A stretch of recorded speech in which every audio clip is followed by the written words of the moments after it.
اور نے تو کوئی بہانہ کیا ہوگا، اور میں اللہ تو عالم الغیب ہے، وہ تو جانتے ہیں کہ کس کے دل میں کیا چور ہے، کس کی نیت میں کیا فضول ہے، لیکن فرماتے ہیں کہ ایک ابراہیم میں نے اپنی مخلوق میں ایسا پایا، انبیاء کی صف کے اندر ایسا پایا کہ جس نے زندگی کے اتنے امتحان دیے ہیں کہ بہت اور بے شمار لوگوں نے وہ امتحان نہیں دیے، کسی سے ایک امتحان ہوا، کسی سے 2 یا 3 ہوئے، لیکن ابراہیم علیہ السلام کو پیدائش اور ہوش سنبھالنے کے بعد، تھوڑا سا شعور آنے کے بعد وفات تک ساری زندگی ہی امتحانات سے پورا۔ ان کو جب ہوش آئی ہے تو انہوں نے اپنے باپ کو دیکھا عراق میں، اپنے باپ کو کیا دیکھا کہ پتھر لاتا ہے اور پیشے سے گھڑ گھڑ کر بت بناتا ہے۔ کلدانی زبان کا لفظ ہے آدار۔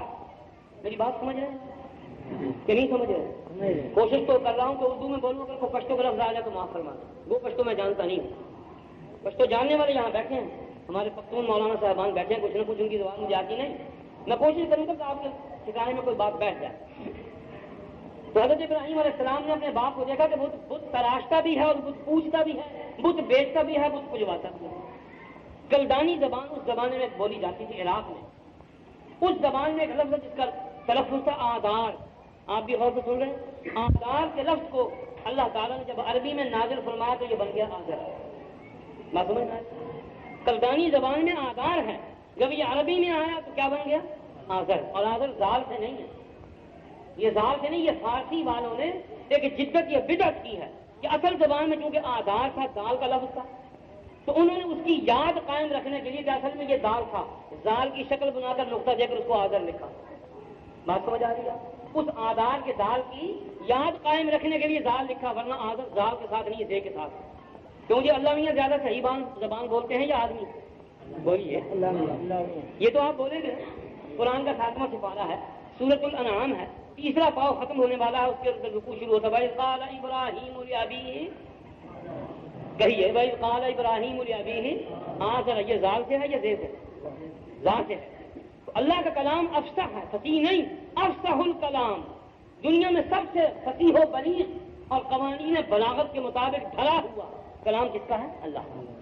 یا اللہ کے کلام کے بعد کس کا کلام ہے؟ جناب نبی کریم رسول اولین والآخرین، خاتم النبیین وقائد النبیین والمرسلین، سیدنا محمد الرسول اللہ، کہہ لیجیے صلی اللہ علیہ وسلم، یا ان کا کلام ہے، یا پھر درجہ بدرجہ اللہ تعالیٰ نے جس کو معجزانہ کلام کی قوت بخشی اور معجزہ عطا فرمایا، یا کرامت عطا فرمائی، یا یہ سعادت نصیب فرمائی، جیسے فاروق اعظم، جیسے حضرت ثابت بن قیس، جیسے علی مرتضیٰ، جیسے معاویہ بن ابی سفیان، جیسے معاذ بن جبل، یہ وہ لوگ ہیں جو اپنے وقت کے عظیم انسان بھی تھے، عظیم مومن بھی تھے، عظیم فقیہ بھی تھے، عظیم مجتہد بھی تھے، اور عظیم ترین خطیب بھی تھے۔ ان حضرات کے کتب بخاری میں، ترمذی میں، تاریخ کی کتابوں میں موجود ہے، پڑھیے، 4 سطروں میں سمندر کودے میں بند، 4 سطروں میں، 2 فقروں میں، ایسا معلوم ہے کہ سمندر کودے میں بند۔ کلام ان کا آئے گا صحیح، تو اللہ نے وَإِذْ قَالَ إِبْرَاهِيمُ لِأَبِيهِ، آذر فرمایا، زال نہیں ہے، زا ہے، تو معلوم ہوا کہ زا ہی فصیح ہے۔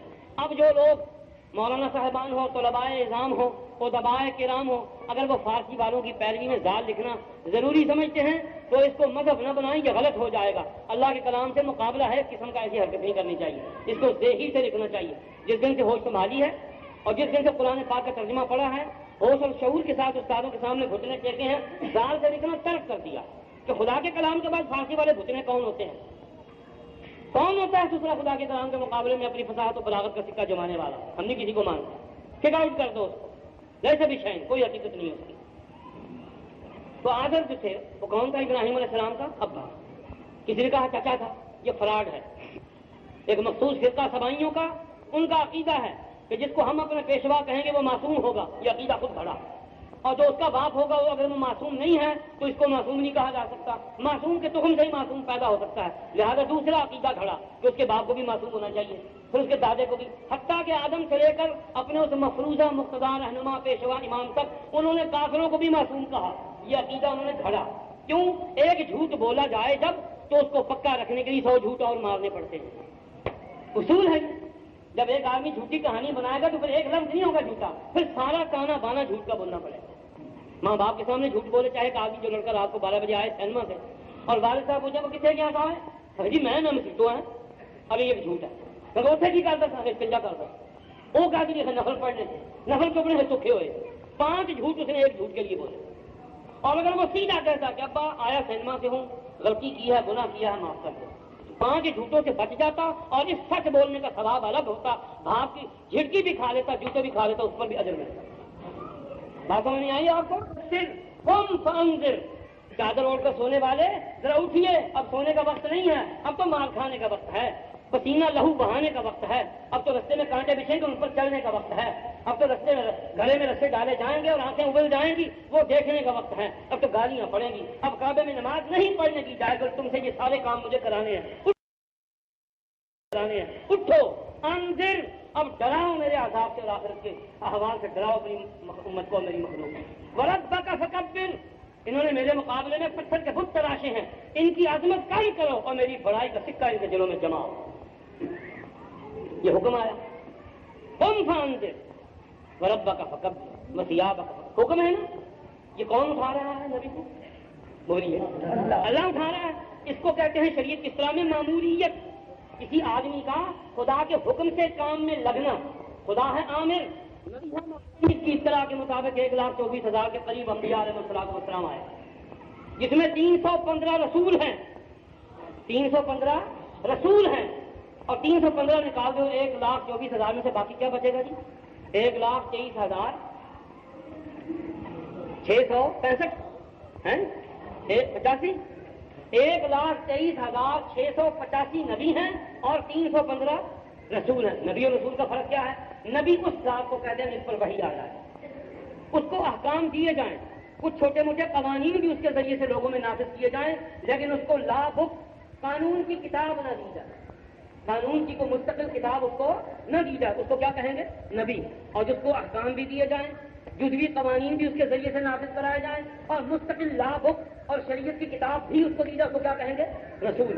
اللہ کے رسول نے اطلاع دی ہے صلی اللہ علیہ وسلم کہ میرے سمیت, عیسیٰ اور موسیٰ سمیت, داؤد سمیت, آدم علیہ السلام سمیت 300 شریعت کی کتاب بھی اس کو دی جائے, اس کو کیا کہیں گے؟ رسول. اللہ کے رسول نے اطلاع دی ہے صلی اللہ علیہ وسلم کہ میرے سمیت, عیسیٰ اور موسیٰ سمیت, داؤد سمیت, آدم علیہ السلام سمیت 315 رسول ہیں اور 1,23,685 نبی. تو ان میں سے جس کو بھی آپ پڑھیں گے, جس کا خاندان و سجا نسب بھی آپ پڑھیں گے, آپ کو کہیں نہیں ملے گا دعویٰ کہ یقیناً اس کا جو بڑا تھا وہ معصوم تھا. جب ان لوگوں نے جھوٹ بولا تو دوسرا جھوٹ یہ بولا کہ نبی معصوم جو ہوتا ہے, معصوم کا نبی ہو یا غیر نبی بھی ہو سکتا ہے, وہ غیر معصوم کے ہاں پیدا نہیں. ان کے ابا کو کیا کہا ہے؟ بولیے. مومن کہا, کیا کہا ہے؟ مشرک, کافر, کیا کہا ہے؟ مشرک اور کافر. اور ایک فرقہ کہتا ہے کہ وہ معصوم تھا. اب اگر کافر ہوتے ہوئے معصوم ہو تو پیشاب اور دودھ اکٹھے نہیں ہو سکتے, لہذا چوتھا عقیدہ یہ کھڑا کہ یہ ان کے ابا کا نام ہی نہیں. مسیحے کیوں کیا تھا کہ استنجا کرنا, استنجا کیوں پیتے تھے کہ نفلا پڑھنا, نفلا کیوں پڑھے, سکھی ہو جائے, سکھی کیوں جیسے میرا خیال تھی فلانی کڑی میں نے کہا ہوتا. ٹھیک ہے نا, ایک جھوٹ بولا, اس کو پچانے اور بنانے کے لیے 5 جھوٹ اور بولے. جھوٹ بولا کہ نبی کی صلاح بھی معصوم ہو سکتا ہے, ہم نے کہا نہیں ہو سکتا, خدا اور مخلوق میں مقابلہ ہو جائے گا. ایک کو خدا معصوم بنائے وہ بھی معصوم, اور ایک کو چند لفنگے معصوم کہہ دے اپنی مرضی سے وہ بھی معصوم, یہ کیا بدماشی. ہم نے کہا نہیں ٹھیک ہے, ہو سکتا ہے. دوسرا جھوٹ یہ بولا کہ وہ معصوموں کے ہاں پیدا ہوگا. ٹکراؤ ہوا کہ انبیاء علیہ السلام کی اولاد در اولاد 1,24,000 نبی, جس میں سے 315 رسول بھی شامل ہیں, ان کے کئیوں کے رشتہ دار کافر تھے, ننہال کافر تھے, بدحال کافر تھے. تو تیسرا جھوٹ بولا کیا کہ جس نبی کی رشتہ داری کافروں کے ساتھ ان کی رشتہ داری کا انکار کرتے چلے جاؤ. اس لیے بعد شیطانوں نے یہ مسئلہ کھڑا کہ ابراہیم کے ابا کا نام تارق ہے, آزر نہیں. بات سمجھ میں آ رہی؟ آپ مان لیں کہ یہ جھوٹ ہے, تلبیس ہے, دجل ہے, تحریف ہے, خدا و رسول کو جھوٹا کہنا ہے, تکذیب ہے, اور 3,500 سال کی تاریخ کو جھٹلانا ہے.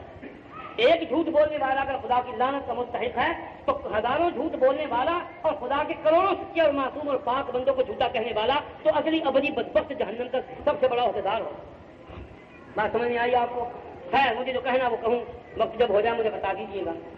سوا ہو چکا ہے, چند منٹ زیادہ لوں گا, وقت چند منٹ زیادہ نہیں. مجھے معلوم ہے آپ حضرات بہت جلدی گھبرا جاتے ہیں, پھر زمانہ بھی نازک مزاجی کا ہے, ہم جیسے کی بات کو کون برداشت کون کرے ہیں. نہیں گال سے کوئی بھی نہیں, گال سے کرتا ہی میر صاحب کہنے کوئی گال نہیں, گال کیوں نہیں, گال سے کرتا تیرا ہوگا ٹیٹ رون دا میرا کھد رون دا, ایک ہی گال. ہاں جی, وہاں نہیں لانی بیچارے کو نہ ہی مک گئے کپڑے کے نہ فلما والے کو بھی نہ مکے ہوئے تو کپڑے والے کو بھی نہ مکے ہوئے, انہوں نے کچھ نہیں لگا. بات سمجھ آ رہی ہے آپ کو؟ جو بات سمجھ رہے ہیں مجھ سے پوچھیے, کو فوراً ہی کسی پر پودا کریں. ابو لہب کو نہیں بنا سکے, سمجھ آئی نا؟ ابو طالب کے لیے الٹے سیدھے ہو رہے ہیں لیکن ثبوت نہیں ملتا, اس لیے کہ حجت حضور کریم صلی اللہ علیہ وسلم سمیت 1,24,000 کے قریب انبیاء اور رسول ہیں علیہم التسلیمات.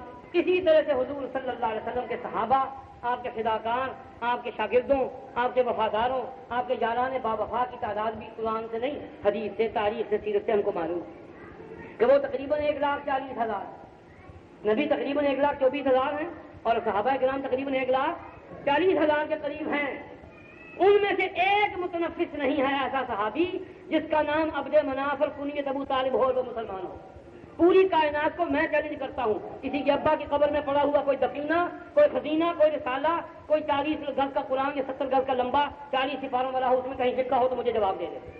1,40,000 صحابہ میں سے کسی ایسے ایک صحابی کا نام بتاؤ جس کا عبد مناف نام ہو, ابو طالب کنیت ہو, عبد المطلب کا بیٹا ہو, ہاشم کا پوتا ہو اور عبد مناف کا پڑپوتا ہو, میں مذہب تبدیل کر دوں. بات سمجھ میں آ رہی ہے آپ کے؟ لیکن ایک چھوٹی سی بچوں والی دلیل بتاتا ہوں جس کا جواب لے. میں مناظر نہیں ہوں لیکن مناظروں کا سخت دشمن ہوں.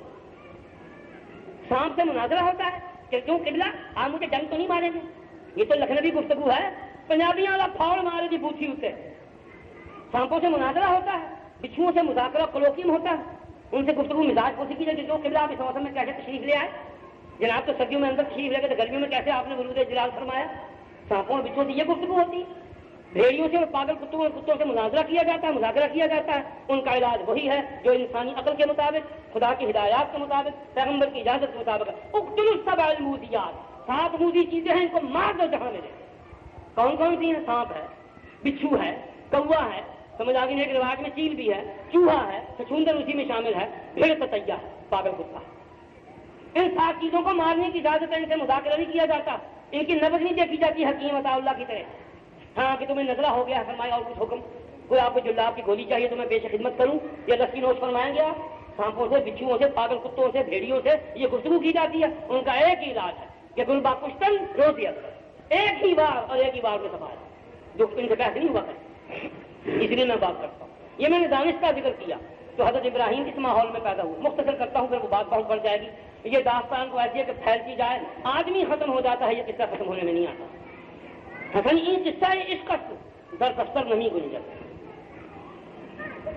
قلم بشکن سیاہی ریز و دم در کاہل, تیسرا ایک لفظ گم ہوتا درمیان میں, قلم بشکن سیاہی ریز اور دفتر سوز دم در کش. حضرت خواجہ محبوب الاولیاء نظام الدین حضرت احمد بن محمد بن علی بخاری بداجونی رحمۃ اللہ علیہ دہلوی جو گزرے ہیں, جن کو نظام الاولیاء شیخ نظام الدین اولیاء کہتے ہیں, ان کے خلیفہ ہیں حضرت حسن سنجری اعلیٰ سنجری رحمۃ اللہ علیہ. ان کا شعر ہے یہ کہ قلم بشکن سیاہی ریز اور دفتر سوز دم ترکش. قلم توڑ دو, سیاہی کی دباغ کو الٹا دو, کاغذوں کو جلا دو اور دم گھٹ کر کے ساتھ اس کی یاد میں بیٹھ جاؤ. اس کے عشق کی داستان کتابوں میں نہیں سما سکتی. اسلام اور دین کا قصہ کبھی سیاہیوں اور کاغذوں قلموں سے بند ہو سکتا ہے؟ یہ تو انسانی خون کی سیاہی مانگتا ہے, روح کی قلم مانگتا ہے, سمجھ آ گئی, اور دل و دماغ کے صفحات مانگتا ہے, تاریخ کی کتاب مانگتا ہے, پوری نسلوں کی تاریخ کی کتاب مانگتا ہے اسلام.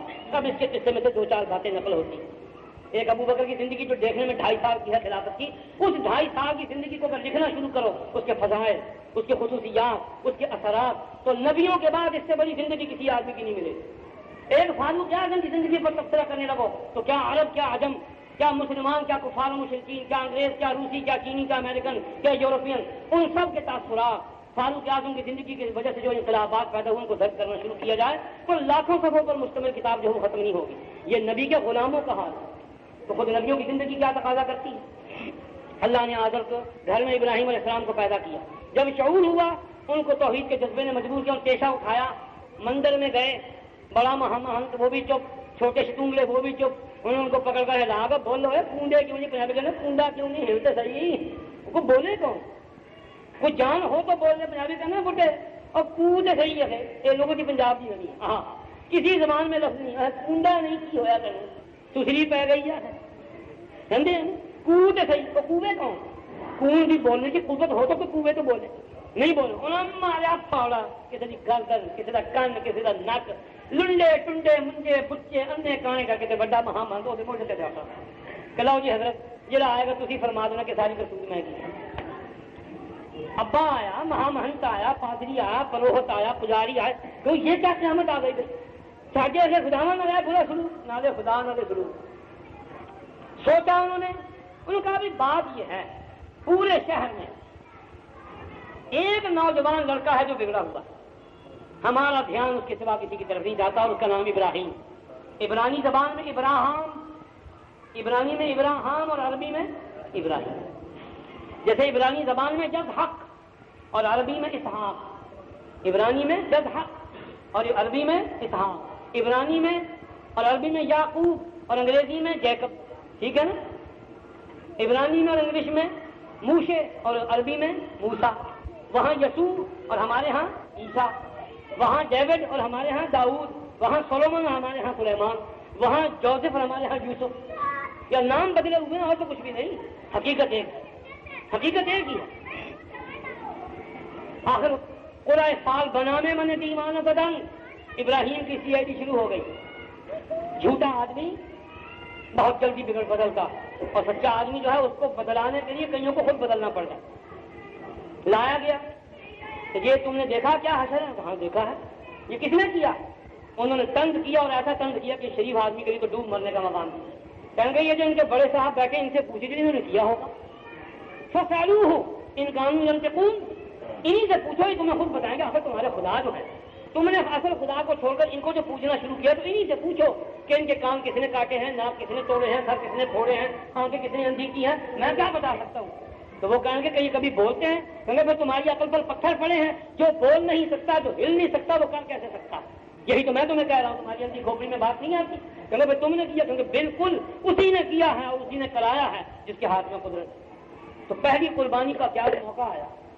مشورہ ہوا کتابوں میں لکھا ہے کچھ موجودہ جو جھوٹی سچی انجیل اور بائبل ہے اس سے بھی اشارات ملتے ہیں کہ 3 مربع میل ایریا میں آگ جلائی گئی ابراہیم علیہ السلام کی جو چخا بنائی گئی تھی 3 مربع میل کم از کم 1.5 میل ہوگا 1.5 میل چوڑا لمبا گڑھا تھا جس میں کئی ہزار من ایندھن اکٹھا کیا گیا اور اس میں آگ لگائی گئی اور ابراہیم علیہ السلام کو پکڑ کر کے لایا گیا رسیوں سے باندھ کر جکڑ کر قیدی بنا کر اس میں پھینکا گیا پھر جو ہوا وہ قرآن میں آ گیا قلنا یا نار کونی بردا وسلاما علی ابراہیم وارادوا به کیدا فجعلناهم الاخسرین ہم نے حکم دے دیا کہ آگ ہماری بنائی ہوئی ہے پانی ہمارا بنایا ہوا ہے پانی میں ٹھنڈا کرنے اور بجھانے کی تاثیر ہم نے رکھی ہے اور آگ میں جلانے اور پکانے کی قوت بھی ہم نے دی ہے ہم نے آپ کو اس دن حکم دیا کہ آج سے تمہاری تاثیر بدلتی ہے ابراہیم کے لیے تم وہ کام کرو جو پانی کرے مالک جو چاہے کرے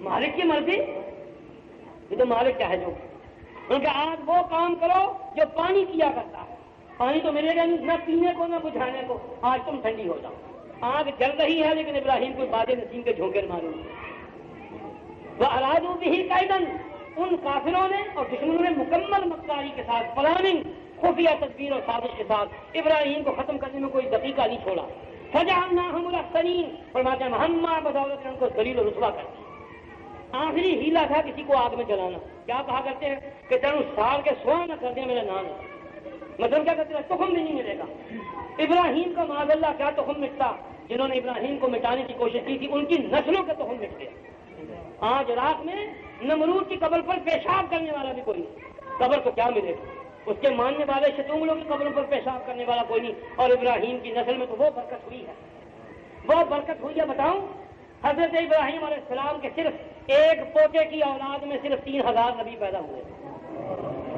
حضرت ابراہیم علیہ السلام کے ایک پوتے کی اولاد سے 3000 نبی پیدا ہوئے کیسے حضرت یعقوب کس کے بیٹے ہیں اسحاق اور اسحاق کس کے بیٹے ہیں ابراہیم کے تو حضرت یعقوب ابراہیم کے کیا ہوئے پوتے یعقوب علیہ السلام کے آگے ہوئے 12 بیٹے یہودا لاوا نفتالی شمعون یوسف بنیامین وغیرہ رضی اللہ عنہ اب وہ صحابی ہیں پیغمبر زادے ہیں ہمارے بزرگ ہیں ہمارے بزرگ زادے ہمارے پیر زادے ہیں اب نہیں ہم ان کو کچھ کہہ سکتے اللہ میاں نے قصہ بیان کیا ہے ہم نقل کر سکتے ہیں تنقید نہیں کر سکتے ہمیں کوئی حق نہیں کہ یوسف کے بھائیوں پر تنقید کریں اللہ کو حق ہے، اللہ کو حق تھا، اللہ کو حق رہے گا، نبی کو حق تھا ہے رہے گا، اور یوسف علیہ السلام کو اس وقت حق تھا ہے رہے گا.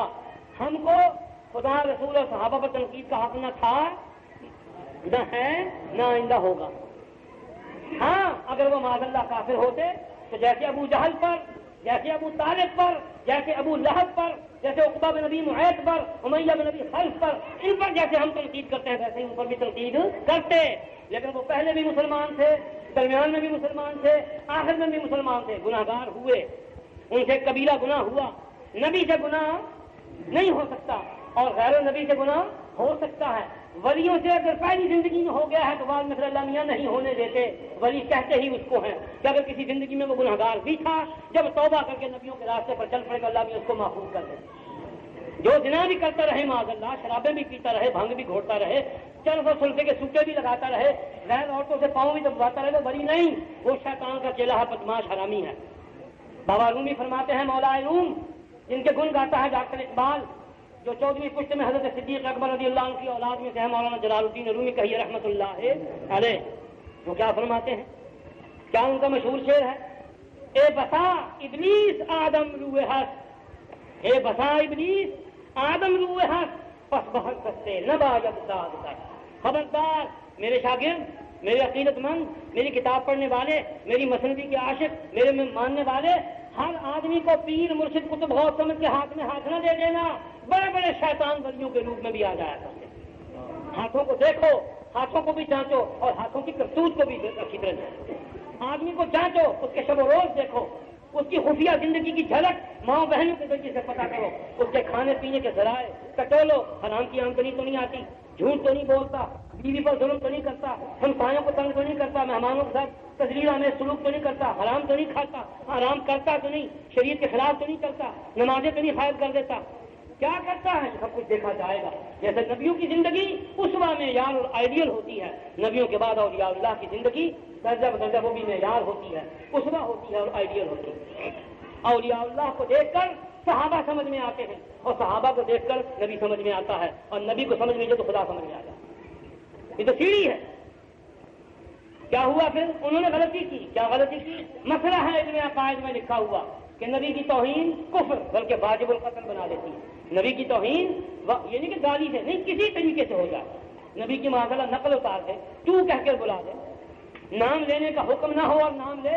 حضور پاک صلی اللہ علیہ وسلم کا پہلے صحابہ کو نام لینے کی اجازت تھی شروع میں، ایسے ہی نہیں یا رسول اللہ کے نعرے لگ رہے. میں وجہ بتاتا ہوں. ہاں پہلے جو آتا کہتا یا محمد السلام علیک، حضور جواب الشرف علیہ السلام. بنو تمیم کے کچھ بدو اور دیہاتی قسم کے صحابی آئے، بیچارے ان پڑھ، نہ خاندار، نہ تربیت شدہ، نہ تجربہ کار. دوپہر کا وقت حضور کے آرام کا وقت تھا. حضور ہماری طرح سوتے نہیں تھے. ہم تو ماشاءاللہ صرف 10 روٹیاں کھاتے ہیں ناشتے میں. بہت ہم فاقہ کشی کرنے والے، بڑے پرہیزگار متقی. ہم مٹورا رسیدہ چاہیے، پوری سلام چاہیے، پنی ہوئی سکی ناشتے واسطے 10-15 پروٹے، 2 چین کا چاہ دیے، 2 درجن انڈے، ایک جی صاحب کا مولانا کا ناشتہ، کہ باقی منصور ہی کھان رہ کے باقی رہ گئی. نبیوں کی زندگی تو پھر حدیث کو پڑھ لو سمجھ میں آ جاتی. عائشہ صدیقہ فرماتی کہہ لو سلام اللہ علیہا، اونچی آواز سے کہیے سلام اللہ علیہا. فرماتی واللہ ما شبع آل محمد قط یوما، خدا کی قسم عائشہ صدیقہ مسلمانوں کی ماں، جس ابو بکر کے تخم سے پیدا ہوئی اس کی بھی روحانی ماں. سبحان اللہ، یہ ہے درجہ عائشہ کا. جس ابو بکر کے تخم سے پیدا ہوئی اس کی بھی روحانی ماں، اس لیے کہ ابو بکر کے نبی کی وہ بیوی ہے. جب آتے تھے بات میں سے بات آتی، کیا کروں میں تو پاگل ہوں اس موضوع پر. جب دروازہ کھلواتے تھے حضرت صدیق اکبر اپنی بیٹی کا دروازہ، تو پتہ کیا فرماتے تھے؟ افتح الباب یا امنا، ہماری ماں دروازہ کھول. حالانکہ وہ بیٹی، حدیث میں تاریخ میں لکھا کہ جب دروازہ کھلواتے تھے یہ نہیں فرماتے تھے یا عائشہ تو افتح الباب، دروازہ کھول کر کھلیے جی میں بابا ہوں گا ڈانگ ٹھوک دا ہے وہاں کی کون آ گئے اکیلا کھول، کون آ گئے بندے ہوئے ہیں چھیتی بوا کھول، ہاتھ گیا ہے توڑ کے. ابو بکر صدیق آتے ہیں اور دروازہ کھلواتے ہیں یا امنا افتح الباب، ہماری اماں دروازہ کھولو. حالانکہ ابو بکر کے تخم سے پیدا ہونے والی بیٹی، وہ بیٹی جو ابو بکر کی بھی روحانی ماں ہے اور نبیوں کو چھوڑ کر پوری امت کی ماں ہے. نہیں پر کئی ہلاکوں امتوں کی ماں ہے، وہ امتوں کی ماں ہے جی. نبیوں کو چھوڑ کر وہ امتوں کی ماں. کیوں؟ حضور صلی اللہ علیہ وسلم خود فرماتے ہیں انا نبی الانبیاء، میں صرف اپنی امت کا نبی نہیں، میں نبیوں کا بھی نبی ہوں. کوئی نبی جو مجھ سے پہلا گزرا ہے ایسا نہیں جس نے پیش کی میرا کلمہ نہ پڑا. کہہ دو صلی اللہ علیہ وسلم صلی اللہ علیہ وسلم صلی اللہ علیہ. عجیب درجہ خدا نے بنایا. تو حضرت عائشہ کیا فرماتی ہیں؟ واللہ ما شبع آل محمد یوما قط. خدا کی قسم ہم محمد کے گھرانے والوں نے کبھی ایک دن بھی پیٹ بھر کر روٹی نہیں کھائی. قسم کھائی ہے اس ماں نے جو نبیوں کے بعد ساری دنیا کی ماں. اور صحابہ فرماتے ہیں, ام المومنین عائشہ فرماتی ہیں, ام سلمہ فرماتی ہیں کہ 3 مہینے نبی کے گھر میں چولہا نہیں جلا.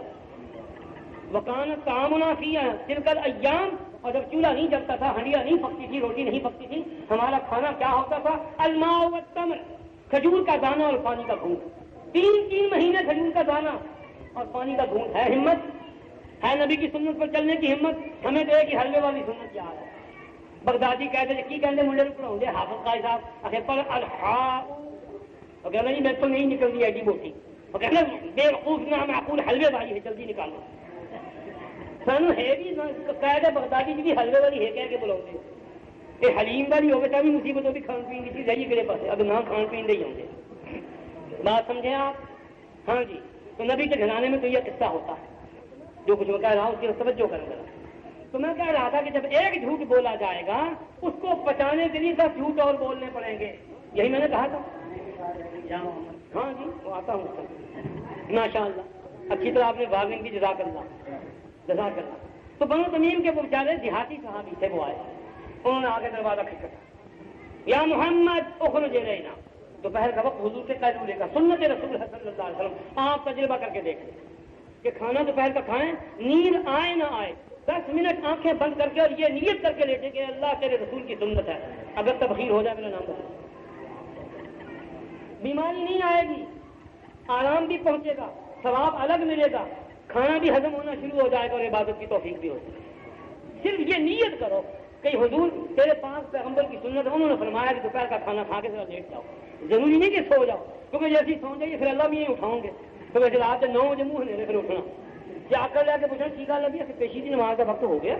انہوں نے کہا جناب ہوں 11ویں دن بھی پیشی آ رہی ہے. اچھا, میں سمجھا کہ 2 ہی بجے. ہماری نیند تو پھر اس قسم کی ہوتی ہے کہ فرشتہ قیامت آ کے ہم کو اٹھائے گا.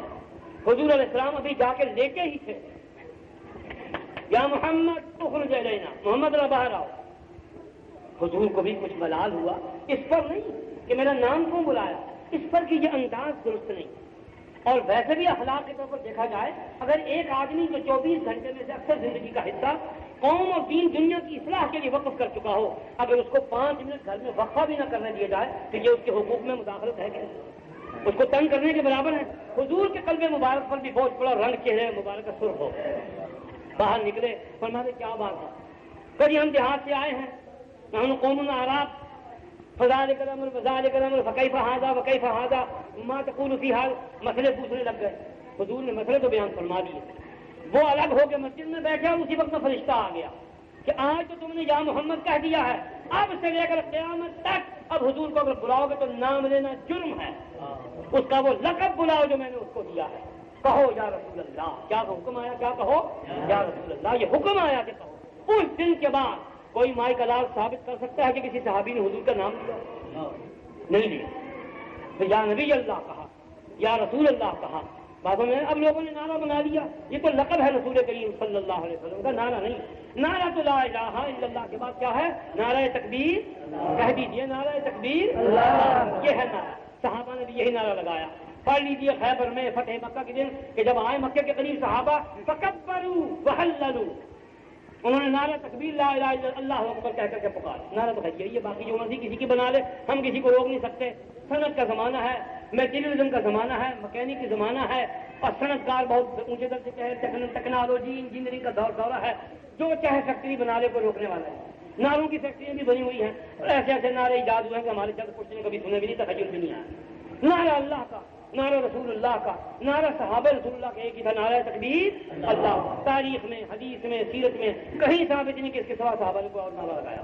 امت کا اصل نعرہ یہی ہے, رسول اللہ کا نعرہ یہی ہے, صحابہ کا نعرہ یہی ہے, گویا اللہ کا نعرہ بھی یہی ہے, اور پیغمبر کا نعرہ بھی یہی ہے, نعرہ تکبیر اللہ. تو اس دن جگہ کب آ گیا؟ تب صحابہ جو کرتے تھے تو یا رسول اللہ ایسا ہوا, مجھے فلاں بات پیش آ گئی. نام لینے کا حکم اس دن سے بند ہو گیا. اس کا یہ مطلب نہیں کہ کتاب میں، تحریر میں، گفتگو میں، حدیث شریف میں حضور کا نام ذکر کرنا نہیں. جب حضور کو پکارنا ہو، جب حضور سے مخاطب ہونا ہو، جب حضور کی خدمت میں کوئی عرض معروض کرنی ہو تو نام لینے کی اجازت بند ہو گئی. بہرحال مسئلہ دور چلا جائے گا، میں واپس آ جاؤں. مجھے تو ابراہیم علیہ السلام کی بات کرنی تھی، اور جو حدیث شریف میں نے پڑھی اور تقریر کے آغاز میں نے مجاہدین امت کی جو میں نے تمہید باندھی، مجلس حرار اسلام کا ذکر کرتے ہوئے اس کے اکابر، اس کے زعماء، اس کے رضاکار، اس کے معاونین، اس کے اراکین، جن کی سیرت ہمارے لیے اسوہ ہے اور مشعل راہ ہے، اور جن کی دیوانگی، جن کا جنون عشق دیکھ کر ہم پاگل ہوئے، میں نے جن کی تمہید باندھی تھی اس کے ساتھ میں جوڑ ملاتا ہوں کہ گمراہی کے دور میں ثابت قدمی سب سے بڑا جہاد ہے. نیکی کے دور میں نیکی پر قائم رہنا وہ جہاد نہیں. جب سارے ہی مسجد میں نمازی ہو، جب سارے ہی شراب اور چاٹ پڑھنے والے ہوں، اگر میں تم کوئی اٹھ کر پڑھ لے تو کون سا کمال ہے؟ کمال وہ ہے کہ ایک آدمی مسجد میں معاذ اللہ آنے کو تیار نہ ہو. محلہ باغی ہو، نوجوان باغی ہوں، سینما آباد ہوں، چکلے آباد ہوں، کریٹیکل کمپنیاں آباد ہوں، بازاروں میں اڈے بنے ہوئے ہوں، تاش جاری ہو، چوسر نرد جاری ہو، شطرنج ہو رہا ہو، بٹیر بازی ہو رہی ہے، مرغ بازی ہو رہی ہے، اور بازیاں، بدماشیاں، بدکاریاں، زناکاریاں ہو رہی ہوں. پھر ایک آدمی رات کو 2:30 بجے آ کے مسجد کا دروازہ کھولے، دسمبر جنوری کا موسم ہو، ٹھنڈے پانی سے وضو کرے، پھر اللہ کے رسول کا حکم سمجھ کر 8 رکعتیں یا 12 رکعتیں تہجد پڑھے، سجدے میں سر رکھ کر روئے. عمر جوانی کی ہو، تقاضا شہوت کا شادی کا ہو، حسن کی اور شباب کے لذت اندوزی کا ہو، اور لیکن وہ روئے سجدے میں سر رکھ کر، اور قرآن کی اس آیت کا وہ مصداق بنے. وہ کیا آتا ہے جی؟ الصابرین والصادقین والقانتین والمنفقین والمستغفرین، کہ میرے بندے وہ ہیں الصابرین، مصیبتیں آ جائیں تو پہاڑوں کی طرح جم جاتے، والصادقین، جب بات کہنے کا موقع ہو تو سچ سے کبھی ٹلتے نہیں، والقانتین، غلاموں کی طرح میری پوجا کرتے ہیں، غلاموں کی طرح میری اطاعت کریں، والمنفقین، اور جو کچھ میں نے نعمتیں دی ہیں اللہ کا میں فرماتے میرا نام آئے تو بے دریغ میرے رستے میں خرچ کرتے ہیں، والمستغفرین بالاسحار، اور جب سحر کا وقت ہوتا ہے تو سجدے میں رکھ کر یوں روتے ہیں کہ بھوکا بچہ، کبتے ہوئے ریت پر لیٹا ہوا کوئی راہگیر مسافر معذور، یہ جس کی ماں مر گئی ہو، جس کا باپ مر گیا ہو، جب اس کے کلیجے پر غم کا آرا چلے وہ بھی یوں طلب کر نہ روئے، جو سحر کے اندر سجدے میں سر رکھ کر میرے سامنے یوں روتا ہو، میں اس کو اپنا بندہ سمجھتا ہوں. اولیاء اللہ، اللہ کے نیک بندے، تابعین، تبع تابعین، صحابہ کرام یوں ہی روتے ہیں. ہچکی بن جاتی تھی. رسول اللہ صلی اللہ علیہ وسلم ایک دفعہ سجدے سے اٹھے، صحابہ قسمیں کھا کر بیان فرماتے ہیں کہ آپ کی جہاں پر پیشانی مبارک تھی وہاں زمین گیلی تھی، آنسوؤں سے سب بھیگی ہوئی تھی. اور واقعہ یاد آ گیا تو میں آپ کو سناتا ہوں. ہمارے امام اعظم کا کیا نام ہے؟ حضرت امام ابو حنیفہ نعمان ابن ثابت ابن زوطا ابن ماہر ہندی السندھی کہہ دو رحمۃ اللہ علیہ. حضرت امام اعظم سندھی ہیں. کان من قوم ضبط خرجوا آباؤه من السند الى ایران فانتقلوا الى سلاطین الفرس ومنها هنا انتقلوا الى البصرة والعراق. آیا سمجھ میں؟ امام اعظم سندھی جاٹوں کے میں سے ہیں. جٹ کسی جٹ کو ٹھیکہ کو شریعت کسے سید تھا؟ جب سید کتے لڑائیں گے، جب سید کنجریوں کے پاس جائیں گے، جب سید قتل کرائیں گے، جب سید شرابیں پیئیں گے، اللہ نے چونوں کو مسلمان کرے گا اور دین کے سپورٹ کرے گا. کسی کے ٹھیکے میں نہیں ہے. اللہ کا دین سب کے لیے، جو اس کو قبول کر لے وہی اس کا اہل ہے. ابن سیرین اپنے وقت کا امام ہے تعبیر کا. مادر زاد ولی پتہ کون تھا؟ ایران کے کافر غلام زادہ، کافر غلام زادہ. عطا ابن ابی رباح مدینے کا سب سے بڑا فقیہ، کالے رنگ کا حقی، پتہ کون تھا؟ غلام زادہ. اللہ کے ہاں کسی کا ٹھیکہ نہیں. نوح کا بیٹا دوزخ میں جائے گا اور ایران کے کافر زادوں کا بیٹا جنت کا بادشاہ. یہ کوئی ٹھیکہ نہیں. تو حضرت امام اعظم کا نام پتہ کیا ہے؟ نعمان. کنیت کیا ہے؟ ابو حنیفہ. باپ کا نام کیا ہے؟ ثابت. دادا کا نام کیا ہے؟ زوطا. اور دادا کا نام کیا ہے؟ ماں. قوم کیا ہے؟ مسلمان. ذات گوت کیا ہے؟ جٹ. اصل میں کہاں کے تھے؟ سندھ کے. یہاں سے گئے اور ایران میں آواز ہوئی. یاد رکھنا، میں تو تنوع پن دے پایا، پن دے، میں تو اس کے بغیر چل نہیں سکتا، میری فطرت ہے. ہاں اگر کوئی بری بات کہوں تو مجھے لوٹا دے، اور آپ کو دکھ پہنچے میری کسی بات سے وہ اللہ کے لیے معاف کر دے. صحیح کہوں اور اس سے تکلیف بھی ہو تو قبول کریں کہ دارو و تلخ دفعی مرض، کڑوی دوا اچھا جلاب ہوتی ہے. کوڑیاں گلا ذرا صفائی کر دی ہیں.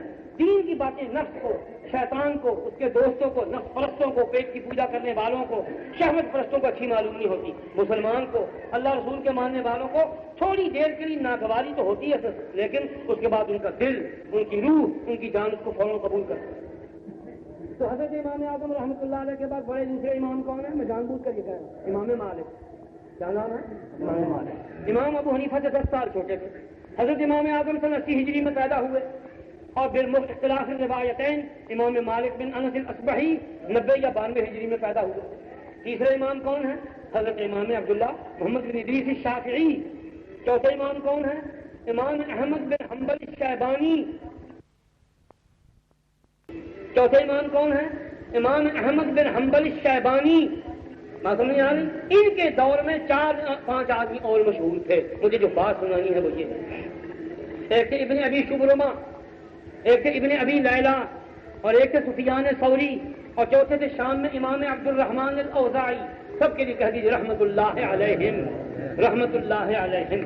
امام اوزاعی رحمت اللہ علیہ کی سیرت میں نے پڑھی تھی 1948 میں، اس کے بعد ایک آدھ دفعہ دیکھا پھر موقع نصیب نہیں ہوا۔ الحمدللہ جو پڑھا تو اب کتابیں چھپی اس کی تصدیق ہو گئی۔ امام اوزاعی رحمت اللہ علیہ کی سیرت شام سے چھپی ہے، اس کو پڑھیے، علماء کرام طلباء نظام عربی پڑھنے والے اس کو پڑھیں اور دیدہ عبرت کھول کر کے پڑھیں کہ اللہ کے بندے کیسے گزرے۔ ایک بڑھیا مائی کی روایت راوی نے نقل کی ہے کہ وہ حضرت امام اوزاعی کی مسجد کے پاس سے جو گزری تو دوپہر کا وقت تھا اور ایک صف سوکھنے کے لیے باہر مسجد کے صحن میں پڑی تھی، اور وہ صف جو تھی کئی فٹ مربع میں بھیگی ہوئی پڑی تھی، کئی فٹ مربع میں بھیگی ہوئی پڑی تھی۔ تو بڑھیا کھڑی ہو گئی، جیسے آج کل کی بڑھیا کو آ جائے ہاں ہے کالے سچی پیڑھی ہٹ گیا بیٹا ختمہ نقصان پہلا بیڑا ہی گلا ادھر بال رکھے مسیحتے منہ چل گیا۔ وہ بڑھیا کھڑے ہو کے تبرے توڑنے لگ گئی، انہاں مولویوں رکھے بیڑا ہی گلا، انہوں نے روٹیاں کھان تو بیل نہیں، مسیحتیں رکھے کتے منہ رکھو سب پڑی پی جاتے۔ وہ بیچاری خیر خواہ ہمدردی سے بولنے لگ گئی۔ اتنے میں ایک درویش آیا، انہوں نے کہا اماں کیا بات ہے، کیوں غصے ہو رہے؟ کہیں گے ہونا کیا ہے، تم لوگوں کو روٹی کھانے کے سوا غفلت کی نیند سونے کے سوا وہ کام ہے یہ کھانا ہے؟ اور اپنے حبیب کریم کے صدقے میں ان کے جھنڈے کے نیچے ان کے زیر سایہ ان کی قیادت میں ہم کو جنت میں جانا نصیب ہے۔ میری بات سمجھ میں آ رہی؟ دیکھیے میں نے قصہ ہی سنایا، دیکھنے میں تو قصہ ہے، بہت بڑی نصیحت ہے ہمارے لیے۔ رونے والے یوں بھی رویا کرتے ہیں کہ وہی آنسو قیامت میں وہی آنسو پہ دریا بن کے نکلیں گے۔ ایک آدمی خدا کی مخلوق میں اتنا رویا ہے کہ رونے کے بعد دیکھنے والوں کو یقین نہیں آیا، اس نے سمجھا کہ کسی نے پیشاب کر دیا ہے یا معاذ اللہ کتا پیشاب کر دیا۔ اس کو کیا معلوم تھا کہ امت محمدیہ کا ایک درویش، صحابہ کے نقش قدم پر چلنے والا ایک فقیر، ایک صحیح معنی کر ولی اللہ، خدا کا ایک سچا بندہ رات کو اپنے نبی کی امت کے غم میں اور اپنی قیامت کے تصور سے اتنا روتا ہے کہ سب یوں گیلی ہو جاتی ہے جیسے کسی نے اس پر پانی بہا دیا۔ تصور میں آتا امام اوزاعی کا گریہ و بکا ضرب المثل ہے علماء کے کہ ایسا رونا اور ایسے آنسو تاریخ میں کسی بزرگ کی مثال نہیں کہ بڑے بڑے آدمی روئے۔ میرے دادا پیر شاہ عبد الرحیم راجپوری رحمۃ اللہ علیہ کے مریدوں میں ایک خان صاحب تھے، راجپوت تھے خان صاحب عبد الرحمان، اللہ اکبر۔ ان جیسے آنسوؤں کی اطلاع کبھی نہیں ملی اور ان جیسے مقدار کی آنسو کی کبھی مثال نہیں پڑی۔ وہ جب رویا کرتے تھے ذکر اذکار کرتے ہوئے سحر کے وقت میں مراقبے کے وقت میں تو آپ ہی صاحب کہنے وہ کہا کرتے تھے لا الہ الا اللہ، یہ کہہ کے جب ذکر اذکار پورا کر کے نفی ظہر بالجہل اس بات کر فارغ ہو جاتے تھے، پھر جب وہ روتے تھے تو ان کا دامن خون سے بھیگا ہوا ہوتا، ان کے آنسوؤں میں خون ہوتا تھا۔ ہمیں تو ماں باپ کے مرنے پر خون کے آنسو نہیں آتے اور ان کو قیامت کے تصور سے خون کے آنسو آتے۔ یہ اپنے درد دل کی بات ہے، اپنے ایمان کی بات ہے۔ جتنا ایمان مضبوط ہوگا، جتنا روح کی گہرائیوں میں خدا کا خوف ہوگا، آخرت کا تصور ہوگا، اتنے ہی آنسو بھی تیز ہوں گے، اتنا بھی درد دل بھی زیادہ ہوگا، اور پھر آنسو پانی سے خون بھی بن سکتے ہیں بشرطے کے اندر کوئی روح ہو، بشرطے کے اندر ایمان کی رمق ہو، بشرطے کے خدا کا صحیح خوف موجود ہو اور اپنے گناہگار بندہ ہونے کا صحیح تصور موجود ہو۔ تو ابراہیم علیہ السلام اللہ فرماتے ہیں، میں جو آیت پڑھی اب اس کا میں ترجمہ کر دوں تاکہ مطلب کہ قریب آ جاؤں، آپ کا وقت بھی قریب ہو رہا ہے، سب اب گھڑیاں بھی دیکھیں گے، کچھ میرا منہ دیکھیں گے، کچھ دھوپ کو دیکھیں گے، میں سب آپ کو دیکھوں گا، سمجھ آئی نا؟ ان ابراہیم کان امۃ قانتا للہ حنیفا ولم یک من المشرکین شاکرا لانعمہ اجتباہ وہداہ الی صراط مستقیم وآتیناہ فی الدنیا حسنہ وانہ فی الآخرۃ لمن الصالحین۔ ان ابراہیم، میں نے جس کا ذکر کرنا ہے تاکید فرماتے ان ابراہیم، یہ بات اچھی طرح غور سے سن لو، کچی پلی بات نہیں، قصہ کہانی نہیں، مثال کہاوت نہیں، سچا واقعہ ہے۔ ان ابراہیم کان امتن، میرا ابراہیم جو دیکھنے میں ایک آدمی تھا، کان امتن، اپنے اعمال کے لحاظ سے، اپنے کردار کے لحاظ سے، اپنی شخصیت کے لحاظ سے، اپنے باوقار ہستی کے لحاظ سے، کان امتن، پوری امت ایک طرف اور میرا اکیلا ابراہیم ایک طرف۔ ابراہیم کو اللہ نے امت فرمایا ہے، امت۔ ان ابراہیم کان امتن، یہ نہیں فرمایا ان العرب والعجم والیہود والنصارى کانوا امتن، یہ تو ہم امت ہیں ہی۔ ان ابراہیم، ایک آدمی کبھی امت ہوا ہے؟ ہاں ہوا ہے۔ ایک آدمی اللہ چاہے تو ایسا بنا سکتا ہے کہ پوری امت کو ایک پلڑے میں رکھ دو اور اللہ کے خاص بندے کو ترازو کے دوسرے پلڑے میں رکھ دو تو اکیلا آدمی اس کو جھکا دے۔ اللہ فرماتے ان ابراہیم کان امتن، میرا ابراہیم کان امتن، خود امت کے برابر تھا، قانتا للہ حنیفا، میرا فرما بردار، میری غلامی میں پکا، میرا مطیع، میرے حکم ماننے والا، حنیفاً، ساری دنیا کو چھوڑ کر میری پارٹی میں شامل ہونے والا، ولم یک من المشرکین، میری ذات میں، میری صفات میں، میرے اقتدار میں، میرے تصور میں، میری تصدیق میں، کسی چیز میں وہ شرک کو برداشت نہیں کرتا۔ شاکرا لانعمہ، جتنی میں نے دنیا میں نعمتیں نازل کی انسانوں پر، سب کی قدر کرنے والا، سب پر شکر کرنے والا، سب پر تعریفیں میری کرنے والا، اجتباہ، خدا نے اس کو پھر بدلا کیا؟ اللہ فرماتے غائب کے سیغے سے کہ پھر ایسا ابراہیم، اس کے خدا نے اس کو اپنے لیے چن لیا، نبی بنا دیا نہیں، نبیوں کا دادا بنا دیا نہیں، سلسلہ نبوت کا مجدد بنا دیا۔ اجتباہ وہداہ الی صراط مستقیم وآتیناہ فی الدنیا حسنہ، دنیا میں بھی خدا نے اس کو بڑی اچھائیاں بخشیں۔ کیسی اچھائیاں بخشیں؟ باپ نے وطن سے نکالا، بادشاہ نے جوانی میں آگ میں پھینکا، آخر وطن چھوٹا، ماں باپ چھوٹے، ملک شام میں آئے تو حکم ہوا کہ وہ پیاری بیوی جو مصر کے بدماش بادشاہ کے چنگل سے بچ گئی، اور دراصل وہ ہے بادشاہ کے خاندان سے، جس کا نام پرانی انجیل اور تورات میں عبرانی زبان کے اندر ہاغار ہے، اور جس کا نام عربی میں ہاجرہ ہے، جس کے بطن سے اسماعیل پیدا ہوئے، اور اسماعیل مکہ مکرمہ، نجد اور تہامہ کے عربوں کے جد امجد حضور کریم صلی اللہ علیہ وسلم کے دادا جان حضرت اسماعیل جن کے پیٹ سے پیدا ہوئے، فرمایا وہ بیوی جو تم کو اتنی محبوب ہے، جو حسین ہے، جو جمیل ہے، جو نیک ہے، جو عفیف ہے، جو پاک دامن ہے، جو صابر ہے، جو شاکر ہے، تمہاری غم گسار ہے، اب ایک اور آخری آزمائش کرتا ہوں کہ اس بیوی کو اور اس کے پیٹ سے پیدا ہونے والے بچے کو اٹھاؤ ملک شام کی بھرپور آبادی سے، نکلو اور جاؤ اس وادی غیر ذی زرع میں جہاں آدمی نہیں پرندہ بھی نظر نہیں آتا، ان دونوں کو چھوڑ کر واپس آؤ۔ معمولی بات ہے، ہم اپنی بیوی کو، اپنے معصوم بچے کو اسٹیشن پر چھوڑنے کے بعد مطمئن نہیں ہو سکتے کہ کوئی کتا، کوئی بھیڑیا، کوئی سانپ اور بچھو کھا نہ جائے، ٹھیک ہے نا؟ ہوتا نہیں روز کس کے اخباروں میں آتے ہیں فلاں پر کنڈکٹر نے یوں کر دیا، فلاں ڈرائیور نے بدماشی کی، اڈے والے ساتھ مل گئے، عورت کو اٹھا کر کے لے گئے، بدکاری ہو گئی، اس کے بچے کو گلا گھونٹ کر مار دیا۔ یاد ہے حسین بی بی گجرات والی کا واقعہ؟ یاد ہے؟ اور جنہوں نے وہ کرتوت کیے تھے وہ اب بھی قومی رہنما ہیں، وہ آپ کی قوم سے ووٹ مانگتے ہیں، اور پنجابی گاؤں نے برچھے، 6 منڈیاں لاشاں، معلوم ہے 16 آدمیوں نے اس عورت کے منہ میں زبردستی شراب ڈیلی اور باری باری زنا کیا۔ میرے پاس اس خاندان کی گواہی چشمدید موجود ہے۔ چلاؤ کیس جس کی مرضی ہے، میں بتاؤں تو پھر رشوت چلی، بدماشی بدکاری کو پردہ ڈالنے کے لیے یاری ہوئی، وزیروں سے گٹجوڑ کیا گیا۔ حسین بی بی فوجی کی بیوی تھی، وہ سکھر سے آیا ڈھونڈتا ہوا، اس کی بچی کا گلا گھونٹ دیا اور اس کی ننگی لاش گجرات کی سڑک پر سردی کے مہینے میں دسمبر جنوری میں ننگی لاش اس کی چوک میں پھینک دی گئی۔ ہوتا ہے نا، ایسا ہوتا ہے، روز ہوتا ہے، لاکھوں حسین بیویوں کا یہی حشر ہے۔ پھر اس کو دفنا دیا گیا، پھر اس کا پوسٹ مارٹم ہوا، پھر اخباروں نے خبریں جو تھی وہ چسکے لے کر بیان کی، اس کی حسن کی تعریفیں کی، اس کے ننگے جسم کو ڈاکٹروں نے اتنا چیرا پھاڑا نہیں ہوگا جتنا قلموں والوں ان ظالم ڈاکٹروں نے اور چسکے بعد رپورٹروں نے اس کے حسن اور اس کی عصمت کے لگتے لیے اس کے چک بخیے اٹھے۔ مرتی ہے کسی کی بیٹی اور چونی کھڑی ہوتی ہے اخبار والوں کی، اغوا ہوتی ہے کسی کی بیٹی، چونی کھڑی ہوتی ہے اخبار والوں کی، عزت آبرو اٹھتی ہے کسی کی، چونی کھڑی ہوتی ہے اخبار والوں کی۔ ان کی نگاہ سے چاہے کسی کی ماں اغوا ہو، چاہے کسی کی بیٹی کا سہاگ اجڑے یا بہت تباہ و برباد ہو، ان کو چونی ملنی چاہیے۔ ڈاکٹر حکیم دائی وہ تفصیلات بیان نہیں کرتی جو حرامی قسم کے آدمی اور نوجوانوں کی جنسیت اور ان کی سیکس کو ایکسپلائٹ کرنے کے لیے اخباروں میں 6 مہینے افسانے چلاتے ہیں۔ چھوڑتا ہوں، لیکن ابراہیم نبی تھے، وہ ہم تم میں سے نہیں تھے۔